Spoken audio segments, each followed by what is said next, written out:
गेली अनेक वर्ष या दिवा शहरातील या तलावाबाबत मी आणि माझ्या भारतीय जनता पार्टीतील माझा प्रत्येक सहकारी या तलावासाठी आम्ही झगडत होतो। या तलावासाठी आम्ही एक मोहीम राबवली होती।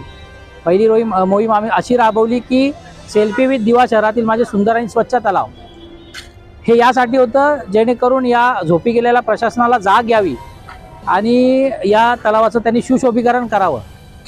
आणि दुसऱ्यांदा तरीही त्यांना जाग आली नाही म्हणून आम्ही या तलावाचं इथे श्राद्ध घातलं होतं। भारतीय जनता पार्टीच्या माध्यमातून आम्ही इथे श्राद्ध घालण्याचं काम केलं होतं।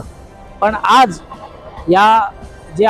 आज जो पाठपुरवठा भारतीय जनता पार्टीच्या माध्यमातून आम्ही जो पाठपुरवठा या तलावासाठी केला आहे, आज मला सांगायला आनंद होतोय की राज्य सरोवर संवर्धन योजनेअंतर्गत या तलावासाठी 3,98,00,000चा निधी मंजूर झाला आहे। त्याबद्दल मी त्यांचे आभार मानतो आणि लवकरच या कामाला सुरुवात होईल अशी अपेक्षा करतो। धन्यवाद।